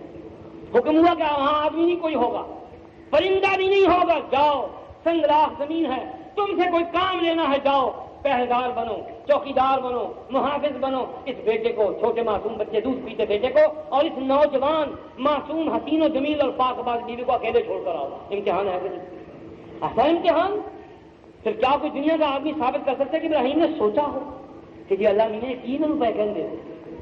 مگر جیسے حکم آمن تو برب، میں نے مانا، اسلمت لرب العالمین، میں تو مسلمان ہو چکا ہوں۔ مسلمان کا مطلب ہی یہ ہے کہ آقا اور مولا کا سردار کا حکم آئے تو بے دلیل بے چون کی طرف جھکا گئے، بیوی کو چھوڑ آئے۔ سیرت کی روایات میں آتا ہے کہ جب چلنے لگے تو حضرت حاجرہ نے آواز دی پیچھے کہ یہ تو میں سمجھتی ہوں کہ مجھ پر خامن کی اطاعت فرض ہے، پر اتنا تو بتا جائیے کس کے سہارے ہم کو چھوڑ کر جا رہے ہیں۔ تو پیچھے مڑ کر بھی نہیں دیکھا کہ دیکھوں تو شاید بیوی کا چہرہ اور بیٹے کی شکل دیکھ کر مجھے رحم نہ آ جائے، تو منہ ادھر ہی تھا شام کی طرف، اس طرف شمال مغربی جانب۔ فرمانے لگے جس نے تجھ کو اور مجھ کو پیدا کیا اس نے حکم دیا ہے کہ تجھ کو چھوڑ جاؤں۔ تو پھر وہ بھی حاجرہ نبی کی بیوی تھی، فرمانے لگے پھر آپ چلے جائیے، ہم کو آپ کی حفاظت کی ضرورت نہیں، جس نے حکم دیا ہے وہ خود ہماری حفاظت کرے گا۔ پھر حفاظت ہوئی، اور ایسی حفاظت ہوئی کہ اس ماں کی جوتیوں کے صدقے میں آج کروڑوں کی حفاظت ہو رہی ہے۔ آج عرب سر اونچا کر کے کہہ سکتے ہیں کہ ہم اس حاجرہ کے پیٹ سے پیدا ہونے والے بیٹے اسماعیل کی 14 بیٹوں کی اولاد ہیں۔ جیسے یعقوب علیہ السلام کے 12 بیٹوں کی اولاد بنی اسرائیل ہیں، ایسے ہی پورا عرب حضرت حاجرہ علیہ السلام کے صاحبزادے حضرت اسماعیل علیہ السلام کے 14 بیٹوں کی اولاد ہیں، اور ان میں سے ایک بیٹے جن کا نام تھا نابت، عبرانی میں نابوت یا نابات، اس کی اولاد میں سے جناب نبی کریم حضرت محمد رسول اللہ صلی اللہ علیہ وسلم کا تعلق ہوئے۔ کہنے کی بات خلاصۃ 2 بج گئے، مجھے جلدی قریب اختتام پہنچانا ہے کہ یہ زندگی کی واردات اور باتیں آپ نے کبھی سنی نہیں؟ علماء نے لکھ لکھ کر اخباروں میں مضامین، مقالے، تقاریر، خطبات، درس قرآن، بعض نصیحت میں کہاں ابراہیم کا ذکر نہیں آیا؟ سبق ہمارے لیے کیا ہے؟ ہمارے لیے سبق کیا ہے؟ سبق یہ ہے کہ اللہ نے ہم پر احسان کیا، ہم کو ملت ابراہیمی میں بنایا، اور ہم پر احسان کیا کیا کہ ایسے پیغمبر ابراہیم علیہ السلام کی اولاد میں سے اس باپ کے فخر کے لیے اور پوری کائنات کے فخر کے لیے ایسا موتی ابراہیم کی نسل میں رکھا کہ اگر خود ابراہیم ہوتے تو اللہ میاں سے درخواست کرتے کہ جب آپ نے ایسا میری اولاد میں سے پیدا کرنا تو مجھ کو نبی بنانے کی ضرورت کیا ہے؟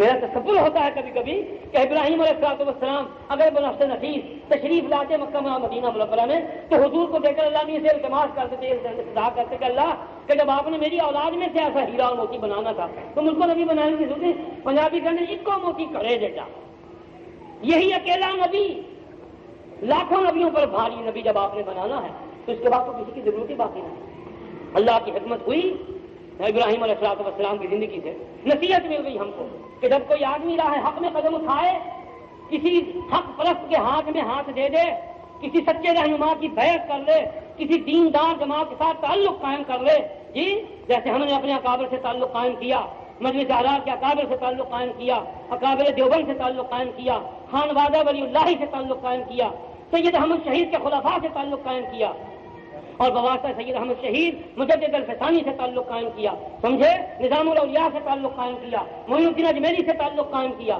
سمجھ آ رہی ہے آپ کو، عز الدین عبدالسلام سے تعلق قائم کیا، عبد القادر جیلانی سے تعلق قائم کیا، تقی الدین ابن تیمیہ حرانی سے تعلق قائم کیا، جناب والا عمر بن عبدالعزیز سے تعلق قائم کیا، یعنی علی سے تعلق قائم کیا، یعنی معاویہ سے تعلق قائم کیا، یعنی عثمان اور عمر سے تعلق قائم کیا، اور ان کے واسطے سے ابو بکر سے تعلق قائم کیا، اور ان کے واسطے سے سب کے سردار اور آقا محمد رسول اللہ سے تعلق قائم کیا۔ ہم حلالی ہیں بفضل اللہ تعالیٰ، ہمارا شجرہ مضبوط ہے، مربوط ہے، مسلسل ہے، اٹوٹ ہے، ناقابل تردید و شکست ہے۔ جیسے کوئی آدمی ان سے تعلق قائم کر لے، اس کے لیے سنت ابراہیمی، ملت ابراہیمی کے رکن ہونے کی حیثیت سے کیا سنت ہے کہ وہ ویسے ہی پھر مصیبتوں کو خندہ پیشانی سے قبول کرنے کے لیے تیار رہے، نہیں بھی تیار رہنے کو جی چاہتا پھر بھی تیار ہو۔ کیوں؟ جب عشق کے ساتھ واسطہ پڑے گا تو خون دینا بھی پڑے گا، جان کا نذرانہ بھی پیش کرنا پڑے گا، ہڈیاں بھی توڑوانی پڑیں گی، غریبان بھی تار تار ہوگا، ماں بہن کی گالیاں بھی سننی پڑیں گی، بیوی بچے کو بھی چھوڑنا پڑے گا، وطن کو بھی ترک کرنا پڑے گا، ہر محبوب کو بھی ترک کرنا پڑے گا، مال کو بھی چھوڑنا پڑے گا، نہیں پھر اپنی جان کو بھی چھوڑنا پڑے گا۔ یہ اس رستے کا تقاضا ہے۔ ابراہیم علیہ السلام کی سنت یہ کیا ہے؟ یہ عاشقان صادق کی سنت ہے۔ انبیاء کی سنت یہ سچے عاشقوں کی سنت ہے، صحابہ کی سنت سچے مومنوں کی سنت ہے، قانتین کی سنت ہے، سچے ایمان والوں کی سنت ہے۔ ابراہیم کی سنت اور کیا ہے کہ بکرا ذبح کرو اور اس کے بعد سارا سال شرابیں پیو، زانیوں سے دوستی لگاؤ، بدماش اور بدکار لیڈروں سے تعلق قائم کرو، دین بیچنے والے، دین کے اندرونی خفیہ دشمن اور ظاہری طور پر دین کو ایکسپلائٹ اور استعمال کرنے والے اجار سیاستدانوں کے ہاتھ میں ہاتھ دو۔ کیا قربانی کا بکرا دینے کے بعد یہی صلہ ہے خدا کی دین کو، خدا کی شریعت سے یہی سلوک کرنا ہے؟ یہ ہم کو سبق ملا؟ یہ سبق نہیں، سبق یہ ہے کہ جیسے ابراہیم نے جھوٹے خداؤں کو لات مار دی، کافر باپ کو چھوڑا، کافر ماں کو چھوڑا، کافر چچوں کو چھوڑا، نمرود بادشاہ کو چھوڑا، وطن چھوڑا، خاندانی جو پروہتی کا منصب اور عہدہ تھا اس کو چھوڑا، عراق کی سرزمین کو چھوڑا، شام کو اپنایا، وہاں کی حکومت و بیوی بچے کو چھوڑا، اور جب اپنا وقت آیا تو اپنی جان کو بھی چھوڑا۔ ہمارے لیے یہی سنت ہے۔ اس کے بغیر یاد رکھیے زندگی گزارنے کے لیے وقت تو گزر جائے گا، وقت تو اس کیڑے کا بھی گزر جاتا ہے جو پیشاب کی نالیوں میں کل بلاتا ہے۔ میری بات سنو آخری، وقت اس گھاس کا بھی گزر جاتا ہے جو جنگل میں پیدا ہوتا ہے، خود راؤ گھاس ہے، اس کو کوئی کاٹتا نہیں، اس کو کوئی چرندہ درندہ کھاتا نہیں، وہ خود ہی اگتا ہے، خود ہی سوکھتا ہے، خود ہی مرجھا کر چرمر ہو جاتا ہے۔ وقت اس کا بھی گزر جاتا ہے، وقت کبوتر چیلوں کا بھی گزر جاتا ہے، لوگ ان کو بلبل کی طرح پنجروں میں نہیں پالتے۔ وقت کتوں کا بھی گزر جاتا ہے، رات کو تندور کے کنارے کسی دکان کے پھٹے کے نیچے۔ وقت شیر کا بھی گزرتا ہے لیکن جنگل کا بادشاہ ہوتا ہے۔ یہ آدمی خود سوچے کہ کتے کی زندگی گزارنی ہے، سانپ اور بچھو کی زندگی گزارنی ہے کہ شیر کی زندگی گزارنی ہے، کوے اور چیل کی زندگی گزارنی ہے کہ بلبل امینا اور شامہ اور چوٹی کی زندگی گزارنی ہے۔ سمجھ آ رہا ہے نا؟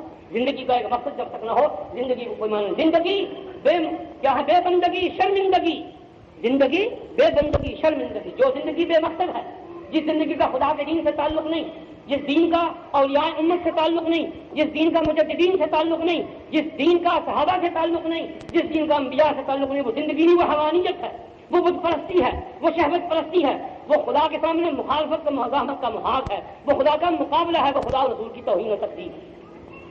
خدا کی دشمنی کیا تو وہ پسند سے کر گئے؟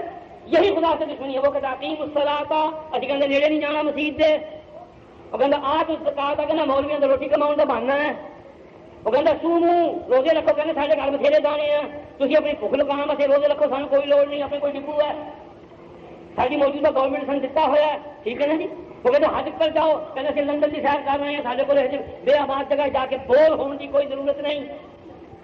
ہاں، اور کیا ابلیس سکھاتا نہیں؟ سب کچھ سکھاتا ہے۔ حضرت ابلیس بہت بڑی شخصیت ہے، اللہ میاں کے اپوزیشن لیڈر ہیں، معمولی شخصیت ہے کوئی؟ ہر جگہ اپوزیشن ہے، یہاں بھی اپوزیشن ہے، مصر میں بھی اپوزیشن ہے، مکے میں بھی اپوزیشن ہے۔ اور ایک اپوزیشن نبوت کی ہوتی ہے، ایک الوہیت کی ہوتی ہے، خدا کی اپوزیشن جناب ابلیس علیہ ما علیہ، بین الافاقی لیڈر۔ کوئی تو ملکی ہوتا ہے، کوئی بین الاقوامی ہوتا ہے، حضرت ابلیس تو بین الافاقی لیڈر ہے۔ فرشتے ان کو جانے، جن ان کی خاص خاندان والے، آدمیوں میں بھی بڑے بڑے لوگوں کے ان کے خصوصی ناجائز قسم کے تعلق میں بھول کے تعلقات ہیں وغیرہ وغیرہ، بہت بڑی شخصیت ہے، آپ نے معمولی سمجھا؟ اللہ نے اسے پرمٹ لے رکھا ہے مخلوق کو گمراہ کرنے کا، باقاعدہ مصدقہ دستخط شدہ اٹیسٹڈ ان کے پاس پروف ہے مصدقے کا، جس پر لکھا ہوا کہ جاؤ تم کو رخصت دی، جو چاہے تم کر۔ انہوں نے کہا لأغوینہم اجمعین، تمہارے سب بندوں کو گمراہ کرنے کی کوشش کروں گا۔ کچھ اڑیل ہے، یہ اڑیل وہ نہیں مانتے، اور آڑیاں میں بھی سخت جان ہڈی نہ ہانڈی بھی پایا گلے نہ چھوڑے تھلے ٹکر بھی ٹکڑی جائے، ٹھیک ہے نا؟ کچھ اڑیل ہیں جو نہیں مانتے، لیکن ان سے میں بھی تنگ ہوں، ابھی سے مجھے سمجھ نہیں آ رہا ہے۔ کچھ پکے ہیں، کچھ مضبوط ہیں، کچھ ثابت قدم ہیں، آروں کے نیچے چیرے جائیں گے پھر بھی نہیں مانیں گے، ان کو پتھروں کے نیچے دبا دیا جائے گا پھر بھی نہیں مانیں گے، ریتوں پر لٹایا جائے گا پھر بھی نہیں مانیں گے، پہاڑوں سے پھینک دیا جائے گا پھر بھی نہیں مانیں گے۔ آخری مثال دیتا ہوں اور ختم کرتا ہوں۔ حضرت ملا عماد غوری کہہ دو رحمۃ اللہ علیہ، اس ہندوستان میں محمد شاہ تغلق کے زمانے کا وہ سب سے پہلا شہید ہے ختم نبوت۔ ختم نبوت کا نام تو لیتے ہو، کبھی اس کے شہداء کو بھی یاد کرو۔ اگر لادین جمہوریت کے صدقے میں مرنے والے شہداء کو یاد کرتے ہو تو سچی اسلامیت کے نام پر شہید ہونے والے 10,000 شہداء ختم نبوت کو بھول جانا بے مربتی ہے، بے وفائی ہے، اس سے بڑی غداری ہے، اور خدا اس کو کبھی معاف نہیں کرے گا۔ جمہوریت سے بے وفائی کی تو جمہوریت نوازوں کو تکلیف ہوگی، لیکن ختم نبوت کے شہیدوں سے غداری کی تو محمد علیہ السلام بھی روح مدینے کے اندر بے چین ہو جائے گا۔ ہم نہیں متاثر ان باتوں سے، وہیں یہاں گھنٹا گڑا ہوا، بالکل یہ سمجھ لینا، اس میں کوئی تردد نہیں، کوئی وقفہ نہیں، کوئی واپسی نہیں، ناقابل شکست اور ایک عزم ہے۔ ہر شہادت ختم نبوت کی شہادت کے مقابلے میں ہیچ ہے، ہر تحریک ختم نبوت کے مقابلے میں لاجانی ہے، ہر اتحاد ختم نبوت کے مسئلے اور صحابہ کی عصمت و عفت ان کے تحفظ ناموس کے مقابلے میں جو محاذ یا اتحاد ہو، اس کے مقابلے میں بوگس ہے، فراڈ ہے، امت سے دھوکہ ہے، نبی سے غداری۔ بات سمجھ میں آئے؟ اس بنیاد کے بغیر کوئی چیز کوئی معنی نہیں رکھتی. بنیاد جب تک یہ نہ ہو. دودھ میں پیشاب مل گیا بولو شکل بدل سکتی ہے؟ کوئی نہیں بدلتی. دودھ میں پیشاب مل گیا شکل بدلتی ہے؟ نہیں. ایک چیز پیشاب کی دودھ میں پڑ جائے, ایک من دودھ ہو, آپ کیا کہتے ہیں جی فریج ہو گیا؟ کیوں؟ کوئی شریف آدمی پیتا ہے؟ بولو. ہاں ڈھیٹ ہوگا تو پی جائے گا کہ مولانا کیا ہوا ہے؟ ایک چیز تھی وہ گئی, ہوا ہو گئی, تحلیل ہو گئی, وہ تو نابود ہو گئی. کیا فرق پڑتا ہے اس سے؟ پیو جی پیو کسی مولوی سے پیچھے کی لگنا انہوں نے فتوی کے قسم ڈھونی نہیں دیتے جناب. بالکل ٹھیک ہے جناب, جن کو پیشاب والا دودھ پسند ہے وہ بڑی خوشی سے نوش فرمائیں اور جان بنائیں. اسی نہیں پیے وہ جان نہ بناؤں, اسی جان بچانی ہے, بناؤنی نہیں. سمجھ آ گئی؟ ہم تو وہ دودھ پیئیں گے جس میں صحابہ کی محبت کی خوشبو ہو, جس میں اولیاء امت کی محنتوں کا مکھن ہو, جس میں نبی کریم صلی اللہ علیہ وسلم کی ختم نبوت کے آثار ہوں. ہم تو وہ دودھ پیئیں گے. بات سمجھ آ رہی ہے آپ کو؟ ملا محمد اماد غوری رحمۃ اللہ علیہ عربوں کی اولاد تھے. آج سے 750 سال پہلے نظام الاولیاء رحمۃ اللہ علیہ کے زمانے میں دلی کے پایا تخت میں وہ دیوانہ ختم نبوت, وہ اولین شہداء ختم نبوت کے وہ دیوانہ اراجی مولوی تھا بیچارہ, آ گیا قابو گئے دربار میں. محمد شاہ تغلق کی بھی ویسی پالیسی تھی جیسے ہمارے ملک میں 30 برس سے حکمرانوں کی پالیسی چلی آتی ہے کہ مولویوں کو آزماؤ, ان کے ایمان کی قیمت ڈالو, ان کو رشوت دو, ان کو سی آئی ڈی میں بھرتی کرو, گاڑیاں رکھوا کر نمازیں لوگوں کی برباد کراؤ, باقاعدہ محکمہ سی آئی ڈی سے ان کو تنخواہ دلواؤ اور بظاہر محلے کی کمیٹی سے بھی تنخواہ ملتی رہے. ہاں جی, باغباں بھی خوش رہے, راضی رہے, سیاد بھی. اطلاع نقل کرتا ہوں, بقیہ شہروں کی تحقیقات کریں. ملتان میں 70 مولوی سی آئی ڈی کے اندر ملازم ہیں, آج سے 6 برس پہلے کی رپورٹ ہے. اور خود سی آئی ڈی کی اطلاع کے مطابق اپنے کہنے اس بغور سے کچھ نہ کھول, نہیں اپنی نیفے کی جمعہ کھولو. یہ جال بچھایا جاتا ہے, ایمان کھولے جاتے ہیں, آبروؤں کے سودے ہوتے ہیں, ایمان کی قیمت ڈالی جاتی ہے, عقیدوں کا سودا کیا جاتا ہے. کاروبار ہے یہ. بچو الحذر ثم الحذر. ہر داڑھی والے کو ہم نہیں مولوی مانتے. داڑھی یہودیوں کی بھی ہے, داڑھی عیسائی پادریوں کی بھی ہے, داڑھی سکھوں کی بھی ہے, داڑھی جٹا دھاریوں کی بھی ہے, داڑھی ہندوستان کے جو مونے سے جو کہتے پرانے رجپوت رجوارے ان کی بھی ہے, اور داڑھی محمد کے غلاموں کی بھی ہے. داڑھی میں فرق ہوتا ہے. ہم ہر داڑھی پر ایمان نہیں لاتے.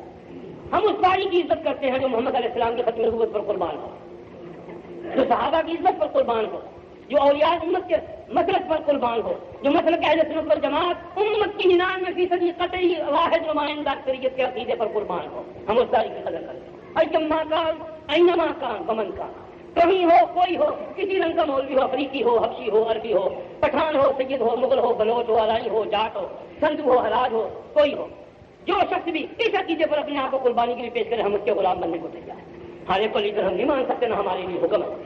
اطاعت کے لیے پر نعرہ ہمارے ہی ذمہ ہے, اوروں کے لیے بھی سوچنے کا مقام ہے کہ وہ اپنی اطاعت کا سجدہ کہاں پھینکتے ہیں.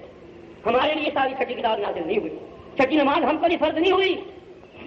ہم نے ایک مقام منتخب کیا, ایک لائن سیکشن بنائی, زندگی کا ڈھنگ متعین کے اس پر قائم ہے, اور اسی وقت تک اپنا قائم جب تک زندگی ہے انشاءاللہ اسی پر خاتمہ اور اسی پر حشر نظر چاہتے ہیں. اللہ سے دعا کرو اللہ مسئلے کے حق پر زندہ رکھے, اسی پر نہ رہے, اور حق والوں کے ساتھ قیامت کو اٹھائے. خدا نہ حق والوں کے حق میں ہاتھ دینے کی توفیق دے, اور نہ حق والوں کی محبت دل میں ڈالے, اور نہ حق والوں کے ساتھ تعاون کی ہم کو توفیق. بس آدمی ابو ذر غفاری کے مسلک پر چل کر اکیلا پھر مر جائے وہ بہتر ہے. جی, اس اکٹھ سے, اس ہجوم سے, اس بھیڑ سے وہ تنہائی بہتر جو خدا سے دور کرتی ہو, جو محمد کی شریعت سے دور کرتی ہو, جو صحابہ کے مسلک سے دور کرتی ہو, جو شورائیت سے دور کرتی ہو, جو خلافت سے دور کرتی ہو. اس بھیڑ کے مقابلے میں وہ تنہائی, وہ یکسوئی بہتر, وہ یکتائی بہتر, وہ انفرادیت بہتر. کوئی پاگل اس کو ذاتیت کہتا رہے. امت کا مطلب یہی ہے, حضور کی حدیث یہی ہے, اذا رأیت شحا مطاعا وهوى النفس متبعا وإعجاب كل ذي رأي برأيه فعليك بخاصة نفسك. جب جھوٹ عام ہو جائے, تکبر عام ہو جائے, خود سری عام ہو جائے, سرکشی عام ہو جائے, خواہشات نفسانی کی پیروی عام ہو جائے, ہر آدمی پھر اس وقت میں رہ کر کبھی انتظار نہ کرے. حضور کا حکم یہ ہے کہ اپنی جان پر کھیل جائے, اکیلا بھی لڑتا ہوا مر جائے تو اللہ کے راستے میں شہید ہوگا. پھر پارٹی کا بھی انتظار نہ کرے, نعرے اور سلوگن سائن بورڈ کا بھی انتظار نہ کرے, چل کے جلوس اور مظاہرے کا بھی انتظار نہ کرے. پھر ہر گولی اور ہر مصیبت کے استقبال کے لیے اکیلا بھی تیار ہے. ہمارا مطلب یہی تھا, یہی ہے اور یہی رہے گا. ملا اماد غوری کو تغلق نے بلایا دربار میں, جیسے ہم مولویوں کو کبھی رات کو بلایا جاتا ہے 9 بجے. مولوی جی پیغام آتا ہے, بڑے فرشتہ صورت چادر منہ لپیٹے ہوئے, منہ کالیاں نیلے پیر. مولوی جی ہے ڈی سی صاحب ہو گیا, ڈی سی صاحب کی کہیں گے وہ خاص گل کرنی تو کہتے اتنے بند کمرے کی رکھنی. بلایا جاتا ہے نا, کسی وقت ننگا بھی بلایا جاتا ہے. وہ پاگل کہنے وہ مولوی پھٹیا ہے, پنجابی کہنے ہوتے ہیں کون اور یہ بڑا پھٹیا مولوی آج پولیس نے وہ باؤنڈریاں لائیں ساری عمر یاد کرے گا. کبھی یوں بھی بلایا جا بلانے کے دونوں طریقے ہیں. ملا اماد غوری رحمۃ اللہ علیہ کو جو بعد میں شہید ختم نبوت ہوئے تغلق نے باؤنڈریاں لگانے کے لیے بلایا. دربار میں بلا کر کہنے لگا مولانا کیا خیال ہے آپ کا؟ فرمائیے. کہیں گے اللہ کی رحمت کے متعلق آپ کا کیا نقطہ ہے؟ بڑی مبارک چیز ہے جس پر ہو. کہیں گے آپ یہ فرمائیے بارش جو ہے یہ خدا کی رحمت ہے؟ یہ بالکل. کہیں گے اگر بارش بند ہو جائے کر کے قحط ہو جائے گا. بس آخری بات کہتا ہوں اس کے بعد ختم کر دوں گا. آپ کا وقت بھی نزدیک, میرا وقت بھی نزدیک, 2:15 ہو گئے.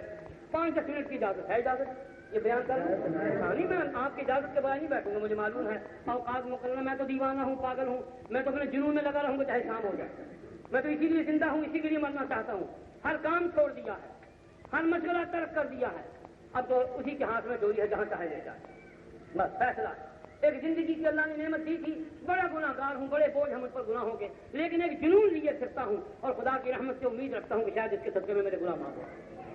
کچھ نہیں ہے اور بات, ایک یہ دولت لیے پھرتا ہوں. اکابر کی ایک وراثت ضرور ہے اور انشاءاللہ اس کو کلیجے سے لگایا ہے اور قیامت تک جب تک زندگی لگائے رکھوں گا اور جب تک میرا بس چلے گا دیوانوں کی ایک فوج ساتھ لیے پھروں گا. جب تک بس چلا دعا کریں اللہ اس فوج کو مضبوط بنائے, اللہ اس کو استقامت نصیب فرمائے, راہ حق کی ہدایت اس کو نصیب ہو. کبھی غلط عقیدے کی طرف یہ فوج نہ جائے, کبھی غلط لیڈروں کے پیچھے یہ فوج نہ بھاگے, کبھی غلط جماعتوں کے ساتھ اس کا کنیکشن اور تعاون قیامت تک نہ ہو. یہ دعا کرتے ہیں. آمین کہیے مجھے. ہاں بس حق والوں کا ساتھ ہو, دل سے بھی اور دماغ سے بھی اور عمل سے بھی. ہمیں کسی کے ساتھ کوئی بحث نہیں. ملا اماد غوری کو بلا رہا کہ مولانا بارش خدا کی رحمت ہے؟ کہ بالکل خدا کی رحمت ہے. کہیں گے اگر بارش خدا کی رحمت ہے تو پھر یہ اگر بند ہو جائے تو کیا نتیجہ نکلے گا؟ کہیں گے قحط پڑ جائے گا. کہیں گے پھر یہ نبوت کے بارے میں آپ نے کیا مولویوں نے ڈھونگ بنا لیا؟ اللہ کی نبوت جو ہے نبیوں کو دی ہوئی رحمت ہے کہ نہیں؟ کہیں گے بالکل رحمت ہے. کہیں گے آپ کہتے ہیں محمد کے بعد نبوت بند ہے صلی اللہ علیہ وسلم. ملا اماد غوری نے یہ نہیں کہا کہ بادشاہ سلامت قبلہ عالم عالمیہ سردار ماں شہنشاہ معظم علی جہاں والا تو بن گا ایسی کی تیسی. ملا اماد غوری کھڑے ہوئے کہنے لگے بکواس بند کرو, گو مت کھاؤ. یہ لفظ ہے میرے دربار, گو مت خور, پکانا نہ کھا, بکواس نہ کر. یہ نہیں کہا جناب پانی اگر زیادہ آ جائے تو سیلاب سے بھی زمینیں تباہ ہو جاتی ہیں, حالانکہ وہ رحمت ہوتا ہے. یہ دلیل بھی ملا اماد دے سکتے, سمجھے آپ, فرما سکتے تھے کہ جب ضرورت نہ رہے کسی چیز کی پھر اس کو اگر عام کر دیے تو کیا ہوتا ہے؟ نقصان ہوتا ہے. جب تک بارش کی طلب ہو بارش رحمت ہے, اور اگر بارش پہ ضرورت ہو جائے تو پھر رحمت ہے. فرما سکتے تھے ملا اماد بھی کہ جب تک نبوت کے نازل کرنے کی ضرورت تھی نبوت رحمت تھی. اب ختم نبوت کے بعد اگر کوئی جھوٹی نبوت لا گے تو کیا بن جائے گا؟ خدا کی لعنت بن جائے گی, رحمت. یہ دلیل ملا اماد دے سکتے تھے, لیکن نہیں. امام ابو حنیفہ رحمۃ اللہ علیہ کے مسلک اور سچا عاشق بولا. امام صاحب فرماتے ہیں مدعی نبوت سے دلیل پوچھنا بھی کفر ہے. فرماتے ہیں مدعی نبوت سے دلیل پوچھنا بھی کفر ہے. کیوں؟ اس کا مطلب یہ ہے کہ ابھی بھی اس آدمی کو شک ہے کہ پتہ نہیں نبوت ختم ہوئی ہے کہ نہیں ہوئی. یہ ہے امام اعظم رحمۃ اللہ. کہو امام ابو حنیفہ رحمۃ اللہ علیہ الف الف مرۃ بعدد. سبحان اللہ. فرماتے ہیں ختم نبوت کے بعد مدعی نبوت سے یا اس کا جو ہم مانا ہو اس سے دلیل پوچھنا بھی کفر ہے. ملا اماد نے اسی سچے عاشقوں جنونیوں دیوانوں کے مسئلے پر عمل کے فرمان گئے بکواس بند کر اور گو نہ کھا, نبوت کا دروازہ بند. اس نے کہا جلادوں کو پکڑ لو, بگیرے وہ زبانت برکن دے, اس کی زبان نکالو, اس کو ختم کر دو. جلادوں نے پکڑا, باہر لے گئے. ملا امام کی زبان حلق سے کاٹ کر کے باہر پھینک دی گئی. پیشوا انور شاہ کا روحانی پیشوا, مدنی الکفایت اللہ کا روحانی پیشوا, عطا اللہ شاہ بخاری, حبیب الرحمان افضل حسام الدین تاج الدین کا پیشوا, ابو ذر بخاری کا پیشوا, مجلس احرار کے سرخپوش ہزاروں کا رضاکاروں کا پیشوا, سن 53 کے 10,000 شہدائے ختم نبوت کا پیشوا. تو ملا اماد غوری رحمت اللہ علیہ. بات سمجھ میں آئی؟ یہ ایک مثال. ملا شہاب الدین محمد میں امیٹھی والے, ملا شہاب الدین محمد امیٹھی والے, ان کو بھی بلایا اس نے. ایک کو تو منہ ذبح کیا, دوسرے کو بلا کر پھر وہی بکواس کی. خدا کی رحمت کو, خدا رحمت کو نتی عاشقان پاک نتی, یہی بکواس کی. ملا اماد غوری تو بولے تھے نا کچھ. ملا شہاب الدین نے پتا کیا کیا؟ سارے دربار اتنا بڑا جلاد جس کے متعلق تاریخ یہ کہتی ہے کہ حجاج بن یوسف کے بعد امت محمدیہ میں دوسرا بڑا قاتل ہے. 1.25 لاکھ آدمی محمد تغلق نے اپنے ہاتھوں سے قتل کرائے. ملا شہاب الدین نے پتا کیا جواب دیا؟ خالص احراری جواب, خالص دیوانوں کا جواب, خالص جنونیوں کا جواب, خالص سچے عاشقوں کا جواب. پاؤں سے جوتا نکالا, پٹاخ محمد شاہ تغلق کے منہ پر. سبحان اللہ والحمد. دلیل کیسی؟ بکواس کرتا ہے. لوگ اس کو پکڑو سخت جان عید ہے, تیس مولوی ہے, تیس بڑا ہریل چٹو ہے مولوی, بڑا تیس ہے, کلو نے حلوے کھاتے ہوئے یار. اس کو معلوم نہیں تھا کہ وہ سوختہ جان, وہ عاشق زار, وہ بلبل مرثیہ خان چمن, وہ تو ہڈیوں کی ایک مستقی اس نے کیا رکھا تھا. وہ عابد و زاہد تھا, وہ تارک الدنیا تھا, وہ سچا عاشق تھا, وہ فقیہ امت محمد تھا, وہ پروانہ ختم نبوت تھا. دوسری مرتبہ لے گئے, پھر گرایا تو ملا شہاب الدین نے پھر نعرہ لگایا. نعرہ تکبیر کے بعد کیا ہوتا ہے؟ نعرہ تکبیر اللہ. پھر نیچے گرے, پھر کچھ نہیں ہوا. موت ابھی نہیں نہ آئی تھی. قانون یہی ہے کہ جب تک نہیں آئی کچھ نہیں ہوگا. تیسری مرتبہ گرایا نعرہ, پھر بھی لگایا, اس کے بعد دم نکل. خدا ایسی لگن نصیب کرے. بس آخری دعا کرو, اللہ ایسی لگن نصیب کرے, ایسا عشق نصیب کرے, ایسا جنون نصیب کرے, امت محمدیہ میں سنت ابراہیمی پر سچا عمل نصیب فرمائے. اب آیت کے ساتھ حدیث میں لاتا ہوں اور اس کے بعد دعا. حدیث میں نے پڑھی, عن انس رضی اللہ تعالی عنہ قال قال رسول اللہ صلی اللہ علیہ وسلم اللہم انا نسألک ایمانا دائما فرب ایمان غیر دائم وأسألك علما نافعا فرب علم غیر نافع او کما قال علیہ الصلاۃ والسلام. سنت ابراہیمی میں, ملت ابراہیمی میں اتباع کے جذبے سے آدمی غلط طرف بھی چلا جاتا ہے. اس کو محبت میں غلطی بھی ہو جاتی ہے نا. اللہ سے کبھی دعا مانگنی چاہیے کہ اگر عشق نصیب ہوا ہے تو پھر رستہ بھی صحیح نصیب رہے. وہ نہ ہو کہ عشق سچا ہو غلط رستے پر جا پڑے. کیوں؟ عشق کتے سے بھی ہو جاتا ہے, عشق شکرے اور بات سے بھی ہو جاتا ہے, عشق بٹیر سے بھی ہو جاتا ہے, عشق کنجری سے بھی ہو جاتا ہے, عشق شراب سے بھی ہو جاتا ہے, زنا سے بھی ہو جاتا ہے. اللہ سے دعا کرو عشق رہے تو اس کا رہے, کہو آمین. عشق رہے تو اس کے نبیوں کا رہے, نبیوں کے ساتھیوں کا رہے, نبی کے گھرانے کا رہے, صحابہ کی اولاد کا رہے, اولیاء امت کا رہے, مجددین و مجتہدین کا رہے, علماء حق کا رہے, اکابر احرار کا رہے. اللہ اس نصیب کر تو ایسا عشق. بات سمجھے آپ؟ اللہم انا نسألک ایمانا دائما. اے میرے مولا, حضور علیہ السلام کی حدیث ہے اور حضور کے وہ صحابی روایت فرماتے ہیں جو 8 برس کی عمر سے حضور کی خدمت میں آئے اور 18 برس کے جوان سے جب حضور کا وصال ہوا. اور فرماتے فما زجرنی وما عاتبنی وما قہرنی. مجھ کو 8 برس میں میرے آقا اور مولا نے کبھی اتنا بھی نہیں کہا کہ انس ما فعلت ھذا, کہ تم نے کیا کر دیا. کبھی زندگی میں دھڑکا نہیں, کبھی عتاب نہیں کیا, کبھی سرخ آنکھ سے نہیں دیکھا. وہ رؤوف الرحیم نبی, وہ رحمت للعالمین نبی, جس نے اپنی زندگی کے کسی کام میں کسی شخص کو غصے بھری نگاہ سے نہیں دیکھا. وہ صحابی حضرت انس کہہ دیجیے رضی اللہ عنہ, عاشق صادق. میں جب کیا کہوں, بات میں بات آ جاتی. یہ انس جب انہوں نے خدمت کی, حضور کا دل خوش ہوا, اللہ کی رحمت کی بارش ہوئی تو بلایا, سر پر ہاتھ رکھا, دعا کی, اللہم بارک لہ فی عمرہ و دینہ و مالہ و ولدہ. نبی رات کہنے نا کہ مولوی جی دعا کرو, نیک بندے تسی آ کاکے نے سے حاضر بڑا شیطان ہے جی, رات کو ماں نہیں سون دینا, دنوں میں نہیں سون دینا. کہندے ہیں تنگ آئی دنیا اور رات کو. وہ ایسے بیٹے نہیں تھے, ان کی ماں نے حضور کی جھولی میں پھینک دیا. حضور نے اپنی جھولی میں کیا کیا, اللہ کی رحمت نے اپنے آغوش پہ دے دیا. حضور جو محبت کی لہر جو آئی, اب آپ سمجھے نبی دعا کرے اور کہ الہی نہیں ہلاؤ. سبحان اللہ. دعا کیا فرمایا, یا اللہ اس کی عمر میں برکت دے, یا اللہ اس کے رزق میں برکت دے, یا اللہ اس کی اولاد میں برکت دے. مورخین کا اتفاق ہے عمر کی برکت یہ ہے کہ 92 سال کی عمر میں انتقال ہوا, تو تھوڑی عمر ہے, اور صحت ٹھیک تھی. 92 برس کی عمر میں انتقال ہوا, صحت درست تھی. رزق کی برکت, 1 مربع میل کا باغ تھا جس میں زندگی کی ہر نعمت تھی, وہ سبزی ترکاری پھل اگتا تھا. اور اس کی کرامت یہ تھی جس کی مثال تاریخ میں نہیں ملتی. مورخین لکھتے ہیں کہ اس میں ایک پھول ایسا تھا جس کی مثال عرب و عجم میں کہیں نہیں ملتی, کہ جب وہ کھلتا تھا تو اس میں سے کی خوشبو ہے تو خوشبو. جیسے بڑے ہوں, عمرہ والے بابے بیٹھے, کوئی آج تک بھی ایسا خوشبو والا پھول کبھی دیکھا بھی؟ گلاب ہے, موتیا ہے, چمپا ہے, سمجھے, روبیل ہے, کیا اس کو کہتے ہیں مول چری ہے, یہی پھول ہے. ان کی خوشبو کسی بھی قسم کی ہے, لیکن وہ صحابی کی کرامت ہی سمجھتے ہو, نبی کی دعا سمجھتا ہوں.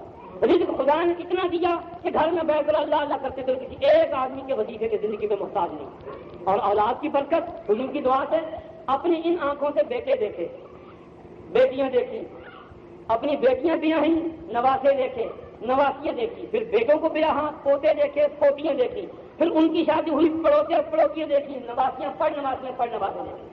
جب انتقال ہوا 92 برس کی عمر میں, تو بیٹوں نواسے نواسیوں, پوتے پڑوتوں پڑپوتوں کے ساتھ 100 تعداد ان کی اولاد کی ان کی آنکھوں کے سامنے زندہ تھا. سمجھ میں آئی؟ بہت صحابی روایت کرتے ہیں رضی اللہ, کہہ دیجیے رضی اللہ عنہ.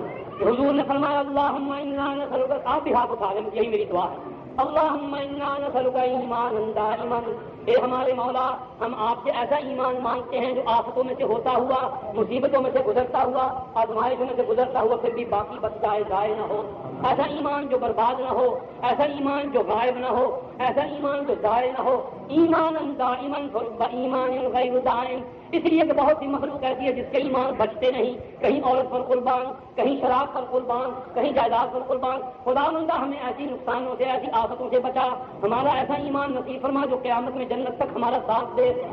فرب ایمان غیر دائم، اللہم انا نسألک علما نافعا، خداوندہ ایسا نفع مند علم عطا فرما جو تیری توحید کی معرفت نصیب فرمائے، جو نبوت اور ختم نبوت اور اسم نبوت کی معرفت نصیب فرمائے، تیری پہچان نصیب کرے، تیرے نبیوں کے مرتبہ شناس بنائے، تیرے نبیوں کے خلفاء اور صحابہ کا ادا شناس، ان کی عزت کرنے والا بنائے، اور یا امت سے محبت سکھائے، ایسا علم نافع عطا فرما جو دنیا میں بھی نفع مند ہو، قبر میں بھی نفع مند ہو، آخرت میں بھی نفع مند ہو۔ فرب علم غیر نافع، اس لیے کہ دنیا کے بے شمار علم ہیں لیکن ان کا آخرت میں کوئی نفع نہیں، انجینئرنگ کا، مکینیکل کا، سائنس کا، ڈاکٹری کا، ایلوپیتھی، ہومیوپیتھی، طب، ٹیکنالوجی کا کوئی شعبہ، یہ سب علوم دنیا میں رہ جائیں گے، قبر میں ان میں سے ایک کوڑی پھوٹی کے برابر کام نہیں آئے گا۔ قبر میں کون سی چیز کام آئے گی؟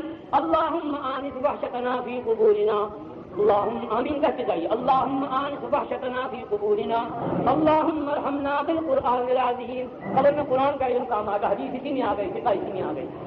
اللہم ارحمنا بالقرآن العظیم واجعلہ لنا اماما ونورا وہدی ورحمہ، یا اللہ اس قرآن کو ہمارے لیے نور بنا، ہدایت کا ذریعہ بنا، مہربانی کا سرچشمہ بنا۔ اللہم ذکرنا منہ ما نسینا، یا اللہ تیرے کلام میں سے جو کچھ ہم بھولتے ہیں ہمیں یاد دلا دے۔ وعلمنا منہ ما جہلنا، اور جس چیز کا ہمیں تیرے کتاب میں سے علم نہیں اس کا عالم بنا۔ وارزقنا تلاوتہ آناء اللیل واطراف النہار، اے پروردگار دنیا میں صبح و روز کی تمام مصروفیتوں کے اندر ہمیں ہمارے اوقات میں اتنی برکت عطا فرما کہ صبح و شام ہم کو تیرے کلام کی تلاوت نصیب ہو۔ وارزقنا تلاوتہ آناء اللیل واطراف النہار واجعلہ لنا حجتا یا رب العالمین۔ اور اے خدا جب قبر میں فرشتے سوال کریں گے، جب کوئی استاد کوئی سکھانے پڑھانے والا کام نہیں دے گا، اور تیرے دربار میں قیامت کے دن جب نبی تھر تھر کانپتے ہوں گے تیرے تخت کے سامنے جہاں کوئی دلیل نہیں چل سکے گی، خدا بندہ اس قرآن کو ہماری طرف سے اپنے سامنے اپنی دلیل بنا۔ لا الہ الا اللہ العلیم الکریم، سبحان اللہ رب العرش العظیم، والحمد للہ رب العالمین۔